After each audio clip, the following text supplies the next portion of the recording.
Students, so in the last lecture we started about innate immunity and acquired immunity. Today in this lecture we will be going to discuss about active immunization, passive immunization, vaccination, allergies. ठीक है? So first topic is active and passive immunity. So what is active and passive immunity? So in the active immunity, you are injecting some kind of antigens in the body of a person. That person itself will manufacture antibodies in response to that antigen. Just like अभी हम Covid virus के case के अंदर कर रहे हैं कि हम क्या कर रहे हैं, कोविड का जो एंटीजन है उसको हमारी बॉडी के अंदर इंजेक्ट कर रहे हैं. Your body will produce a response to that antigen and it will start producing antibodies. ठीक है, that will be the case of active immunization. जब आपकी खुद की बॉडी क्या कर रही है, उसके रिस्पॉन्स के अंदर हमारे पास में क्या कर रही है, प्रोड्यूस कर रही है एंटीबॉडीज. देन हमारे पास सेकेंड आता है पैसिव इम्यूनाइजेशन. जैसे कि स्नेक बाइट का केस है. अगर किसी पर्सन को स्नेक ने बाइट कर दिया है, उस टाइम हमारे पास में इतना टाइम नहीं होता है कि आप उसके अंदर क्या करो, वेट करो कि एंटीबॉडी प्रोड्यूस होगी. ठीक है, because at that time you have to react quickly. हमें उस पर्सन की जान बचानी है. सो इन दैट केस हम क्या करेंगे, प्री फॉर्म एंटीटॉक्सिन उस पर्सन के अंदर इंजेक्ट करेंगे.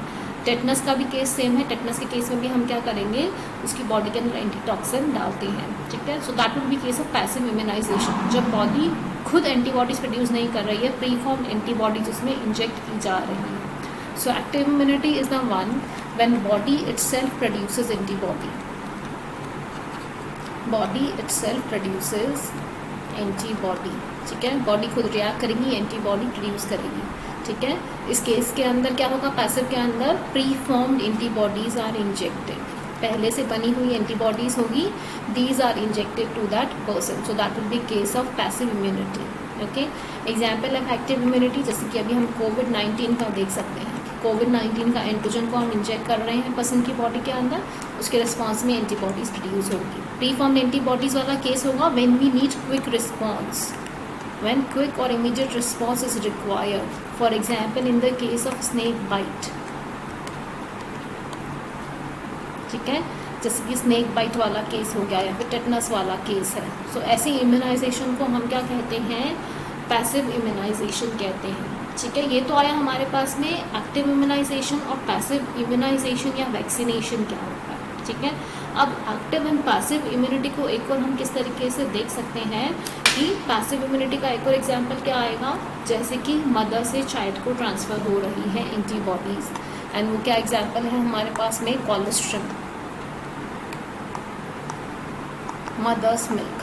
ठीक है, उसके थ्रू कौन सी एंटीबॉडीज़ आती हैं, IgA एंटीबॉडीज़ आती है चाइल्ड के अंदर. So that is example of passive immunity.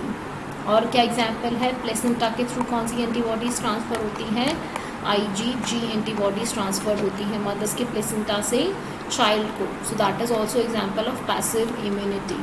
ठीक है, तो एक्टिव इम्यूनिटी पूछता है, तो इम्यूनिटी जिसके अंदर बॉडी क्या करेगी, खुद एंटीबॉडीज़ प्रोड्यूस करती है, that will be active immunity. Body is active and it is producing antibodies on its own, उसके प्रति रिएक्ट करके. जबकि पैसिव इम्यूनिटी के अंदर क्या होती है, प्री फॉर्म्ड एंटीबॉडीज इंजेक्ट की जाती है बॉडी के अंदर. ठीक है, एक्टिव इम्यूनिटी का एग्जांपल क्या बता सकते हैं, कोई भी आपका वैक्सीनेशन प्रिंसिपल है आपकी बॉडी के अंदर. हम जो भी वैक्सीन लगाते हैं, पोलियो वैक्सीन लगाया जाता है, कोविड-19 का वैक्सीन लगाया, जो भी वैक्सीन लगाया वो कौन सी इम्यूनिटी प्रोड्यूस करेंगे, एक्टिव इम्यूनिटी प्रोड्यूस करेंगे. प्री फॉर्म्ड एंटीबॉडीज़ वाला जैसे कि मदर से बच्चे को जाता है कोलेस्ट्रम के थ्रू IgA एंटीबॉडीज़, और प्लेसेंटा के थ्रू जाता है IgG एंटीबॉडीज़. और जो स्नेक बाइट के केसेस होते हैं उसके अंदर हम एंटीटॉक्सिन इंजेक्ट करते हैं, वो भी कौन सी इम्यूनिटी होगी, पैसिव इम्यूनिटी. और कौन सी होगी, टेटनस वाले केस के अंदर भी पैसिव इम्यूनिटी को यूज़ किया जाता है. So these are the difference between active immunity and passive immunity. Passive क्या मतलब क्या है कि जो खुद काम नहीं कर रहा है. ठीक है, so that will B passive immunity. ना अब नेक्स्ट टॉपिक हमारे पास में आता है एलर्जी. तो एलर्जी क्या होती है, आपका जो इम्यून सिस्टम होता है जब वो किसी एंटीजन के लिए एग्जैजरेटेड रिस्पॉन्स, मतलब बढ़ा चढ़ा के रिस्पॉन्स देता है, that will be your allergy. So exaggerated response of immune system,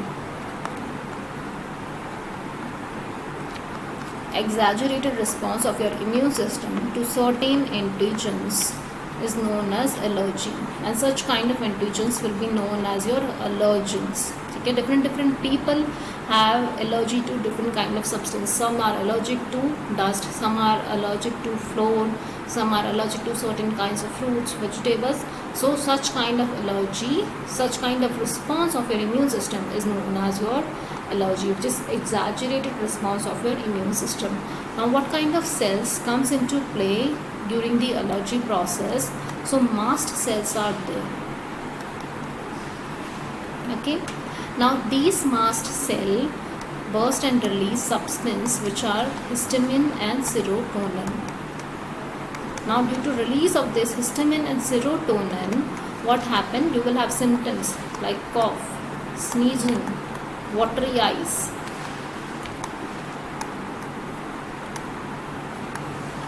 So these are all the symptoms of the allergy which are caused by release of histamine and serotonin from the mast cell. What kind of antibodies are found in the allergic patients? So the number of IgE antibodies increase in such patients.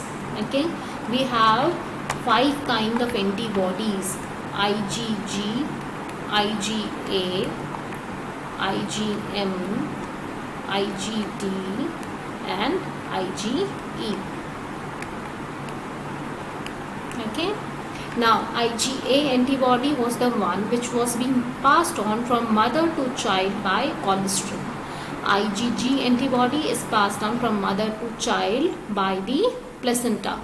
Okay, IgE antibody is the one which is responsible for allergic responses. Okay, so these IgE antibodies are present in large amount in the allergic patient's blood. IgE test किया जाता है, इससे identify किया जा सकता है कि जो पेशेंट है उसके अंदर एलर्जिक रिस्पॉन्स जो है बहुत ज़्यादा अमाउंट में हो रहा है. फिर उनको क्या दी जाती हैं? एंटी एलर्जिक मेडिसिन दी जाती हैं. ठीक है, तो क्या है? Histamine and serotonin large amount के अंदर सिक्रीट होता है. अब जो ड्रग्स दी जाती है, ड्रग्स कौन सी होती है ऐसे पेशेंट्स को जिनको हम एंटी एलर्जिक मेडिसिन कहते हैं, तो इनके अंदर दी जाती हैं anti histamine.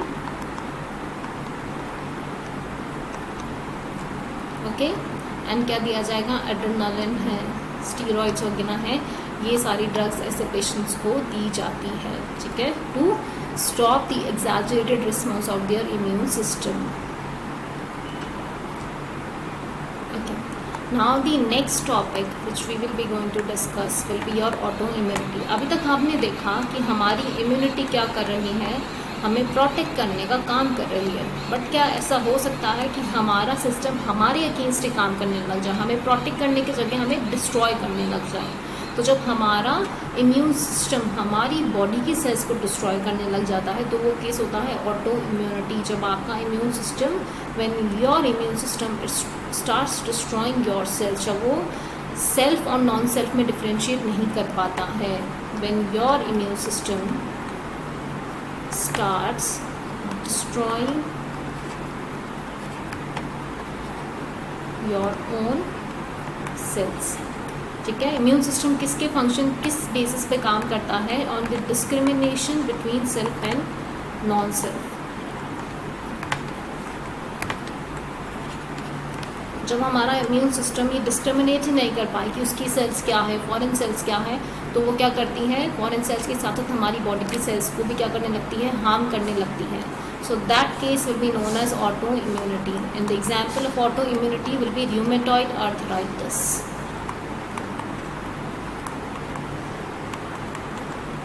So rheumatoid arthritis is the example of autoimmunity. So if your immune system become hyperactive, then also it's harmful to you because it can start destroying your own cells. Okay, so that will be it.